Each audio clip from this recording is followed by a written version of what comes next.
Hi, I just upgraded the charge pipes in my M235i. I took lots of pictures and I figured I'd make a quick video to share some tips and tricks to help you before you decide to do this for yourself. This isn't a full-blown detailed tutorial on how to upgrade your charge pipe. There's already some really awesome videos on YouTube that do that, so I'll put a link to my favorite one in the description. If you're planning on upgrading your intercooler at some point, I'd consider waiting and doing it and your charge pipes at the same time, because to upgrade your charge pipes, you're gonna have to pull your stock intercooler out, so you might as well just put your new one in instead of having to put the OEM one back into the car if you're only gonna replace it later. But if you don't want to, it's not that big of a deal. The intercooler is one of the easier upgrades on the N55 cars because it just slides right out the front of the car. Before you start, most charge pipes come with a bung for doing methanol injection. It's just there for people who want to use it in the future.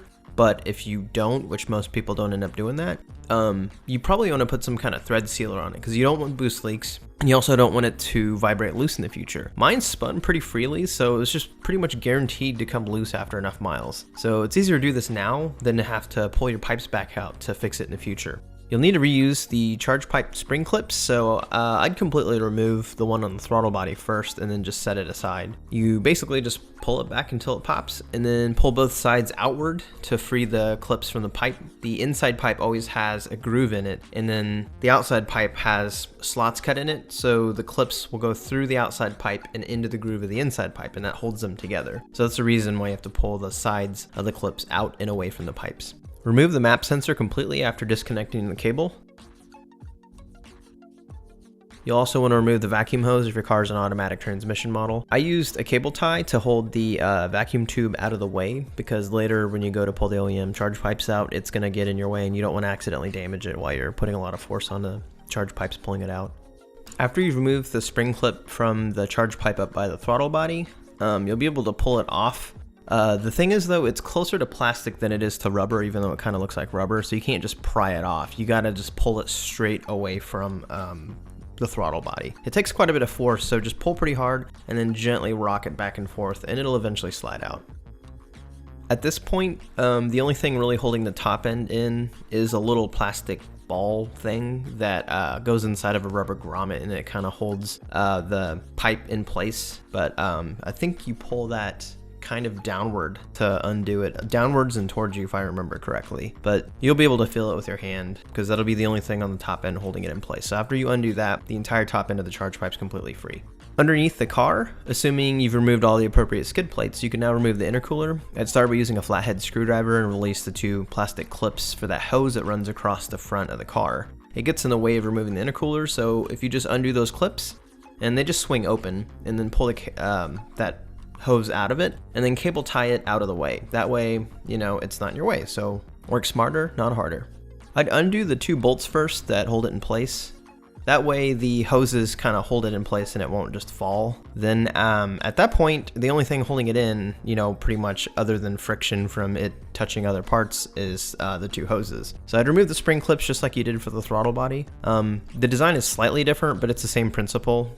The sides kind of go into the inside pipe. So pull it at the center and then till it pops, and then you pull the sides away from the pipe. Once you get those removed, the intercooler should slide out, kind of downwards and a little towards the back of the car slightly. There's some plastic that bends easily that's kind of in the way, but you don't have to remove it, it'll just pull out. Try not to bang the intercooler around though, because you can smash the fins and it hurts its efficiency. And you can also cause a boost leak and you don't want that. At this point, you should be able to remove your charge pipes. If you really don't care about your OEM pipes, you can just get a sharp knife and then cut the pipes in half and then pull the bottom half out of the bottom, the top half out of the top, and it'll be super quick and easy. Because this is the hardest part. If you want to keep your factory charge pipes, then you're going to need to pull it out, and it seems like most people, including myself, have better luck pulling it out through the top. So while I was able to do it by myself, I think it would be easier with a friend. So basically I'd start from the bottom and I would push it in as much as I could past any obstacles, and then I'd go to the top and then pull it as much as I could go, and I would just keep switching back and forth and just, you know, going back and forth trying to see what it's hanging up on at the time, and then trying to push it around it. It took a lot of finagling, and there's a lot of twisting it too, because the end's kind of L-shaped, which hangs on things, so from the top as you're pulling you can kind of twist it, but it's pretty tough. It took me a while, but once you get it, you're good. If you don't care, just cut it in half and pull them out from either end. If you're using a lift like I was, it's really annoying to have to raise and lower the lift because it's pretty slow. So what I did was lowered it to a height where I could roll under there on my creeper and sit up without hitting my head on the bottom of the car, but it's also low enough that I can step onto the lift and then access the engine bay. So yeah, if you're using a lift. If not, then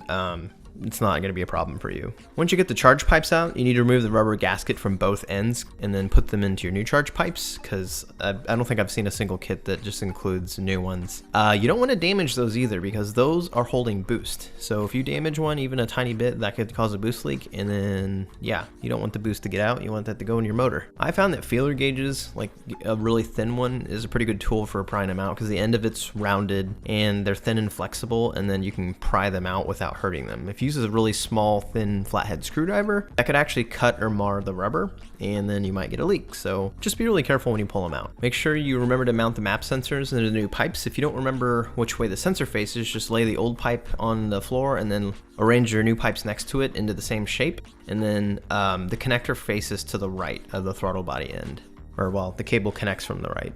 Pretty much all the charge pipes I've seen for the N55 are 2-piece, and then they have a rubber hose connector and then clamps somewhere in the middle.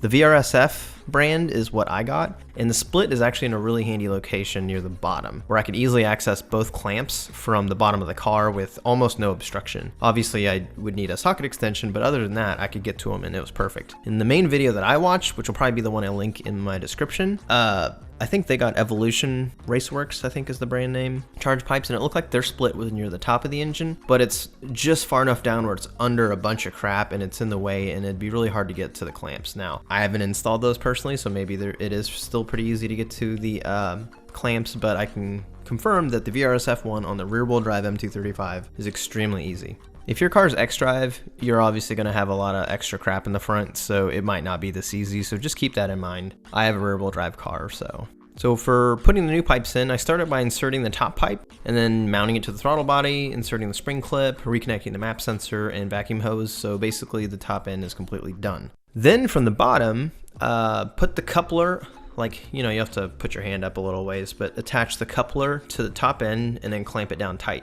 Then you can slide the bottom charge pipe into the coupler with the clamp around it, but don't tighten it completely. Tighten it just enough so the charge pipe doesn't fall out, but loose enough that you can still move it around. And at this point, you need to mount the intercooler back into the car. Once it's mounted in there, you can pull it over your intercooler end and then get that clamped. Then after that, you can go back and tighten that last clamp. And luckily, on at least a rear-wheel drive car, the M235i, you can access the clamps easily, so it was easy to get the intercooler and both the pipes connecting to the intercooler clipped and mounted, and then, as a last thing, you go and just tighten that last clamp. Don't forget to tighten that last clamp, because if you don't, you're going to get a boost leak and you're going to wonder what the heck you did, and you're going to have to take your car back apart again. Once the intercooler is back in there, make sure you undo the cable tie that holds that hose out of the way on the underside of your car, and then put it back inside of those 2 plastic clips. Now, before you reassemble the skid plates and everything on the bottom end of the car, since that's quite a bit of screws and quite a bit of work, I would recommend doing a shakedown run at this point. Just go drive around your block a few times and then give it a little bit of boost, and then make sure you don't get any boost leaks. Because you'll be mad at yourself if you button everything completely up, put all your tools away, and then you go for a drive and realize that it's leaking boost somewhere. Be warned though, before you go, the corner of the middle skid plate under the transmission kind of hangs freely. So it can hang down and touch the ground. So when I was doing a really hard pull out of nowhere, maybe it's the air going under it, pulled it down to the ground, and then it started making a terrible noise.